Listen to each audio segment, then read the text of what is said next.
രണ്ടാം അധ്യായത്തിൽ കലിയുഗത്തിൽ മുത്തപ്പൻ പിറവിയെടുത്ത കഥ മുതലാണ് തുടങ്ങുന്നത്.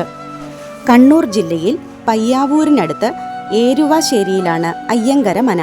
പണ്ട് നാട്ടുരാജാക്കന്മാരുടെ ഭരണകാലത്ത് ഏരുവശ്ശേരി ഭരിച്ചിരുന്നത് അയ്യങ്കര മനക്കാർ ആയിരുന്നു. രാജ്യത്ത് നീതിയും ധർമ്മവും നടപ്പാക്കുന്നതിൽ അതീവ താൽപ്പര്യം അവർക്കുണ്ടായിരുന്നു. ഭരണകാര്യങ്ങളിലും ജനങ്ങളുടെ ജീവനും സ്വത്തിനും അവർ പ്രാധാന്യം കൊടുത്തു. കാലക്രമേണ അയ്യങ്കര മനയിൽ സമ്പത്തിനും സ്വത്തിനും സന്തതി പരമ്പരകളുടെ എണ്ണത്തിനും കുറവ് വന്നു. അവസാനത്തെ അയ്യങ്കര വാഴുന്നോർക്കും അദ്ദേഹത്തിൻ്റെ ഭാര്യയായ പാടിക്കുറ്റി അന്തർജനത്തിനും വിവാഹം കഴിഞ്ഞ് ഏറെ നാളായിട്ടും കുട്ടികളില്ലാത്തതിനാൽ അതീവ ദുഃഖത്തിലായിരുന്നു. വ്രതവും പ്രാർത്ഥനയും കൃത്യനിഷ്ഠയോടെ ഈശ്വരനിൽ അർപ്പിച്ചുകൊണ്ട് അവർ ജീവിതം തള്ളി നീക്കി. മനയോടനുബന്ധിച്ചുള്ള വിഷ്ണു ക്ഷേത്രത്തിലും പയ്യാവൂർ ശിവക്ഷേത്രത്തിലും അവർ ദർശനം നടത്താറുണ്ടായിരുന്നു. മനമൊരുകി അവർ പ്രാർത്ഥിച്ചു. ഒരു ദിവസം ഉറങ്ങാൻ കിടക്കുന്ന സമയത്ത് അന്തർജനത്തിന് ഒരു സ്വപ്ന ദർശനമുണ്ടായി. വളരെ സുന്ദരനായ ഒരു കുട്ടി അന്തർജനത്തിന്റെ മടിയിൽ കിടക്കുന്നതായിരുന്നു സ്വപ്നം. ഞെട്ടിയെണീറ്റ അന്തർജനം കണ്ടത് താൻ ഉറങ്ങുന്നതിനു മുമ്പ് അണച്ചുവെച്ച നിലവിളക്ക് പ്രഭയോടുകൂടി കത്തുന്നതായിരുന്നു.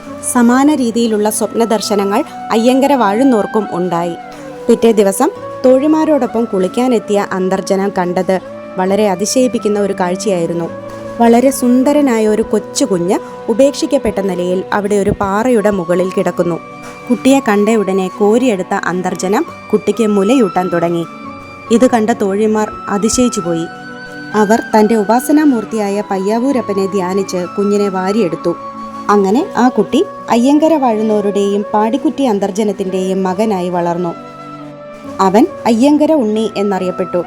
പാടിക്കുറ്റിയമ്മയും അയ്യങ്കര വാഴുന്നവരും ബ്രാഹ്മണ ആചാര രീതിയിൽ തന്നെ കുഞ്ഞിനെ വളർത്തി. യഥാസമയം ഉപനയനവും നടത്തി. കുട്ടി വളർന്നു. പെരുമാറ്റ രീതികളും മാറി. അയ്യങ്കര ഉണ്ണിക്ക് വേദമന്ത്രജപത്തിലോ പൂജാതി കർമ്മങ്ങളിലോ യാതൊരു താല്പര്യവും ഉണ്ടായിരുന്നില്ല. ബ്രാഹ്മണരോടുള്ള സഹവാസത്തേക്കാൾ കൂടുതൽ അവന് താല്പര്യം ചുറ്റുപാടുമുള്ള പാവപ്പെട്ട ജനങ്ങളിലും കാട്ടിലും മറ്റും താമസിക്കുന്ന താഴ്ന്ന ജാതിക്കാരായ കുട്ടികളിലുമായിരുന്നു. അവൻ അവരുടെ കുടിലുകളിൽ പോകുകയും അവരിൽ ഒരാളായി ജീവിക്കുകയും ചെയ്തു. വേദമന്ത്രങ്ങൾ പഠിക്കേണ്ട സമയത്ത് വേടന്റെ വിദ്യകളിലായിരുന്നു ഉണ്ണിക്ക് താല്പര്യം. മൃഗങ്ങളെ വേട്ടയാടുന്നതിലും മാംസാഹാരം ഭക്ഷിക്കുന്നതിലും അവൻ താല്പര്യം കണ്ടെത്തി.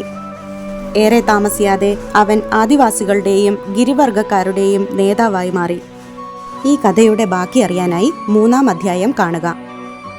കൂടാതെ നിങ്ങൾക്ക് ഈ ചാനൽ ഇഷ്ടപ്പെട്ടാൽ ലൈക്ക് ചെയ്യാനും സബ്സ്ക്രൈബ് ചെയ്യാനും മറക്കരുത്.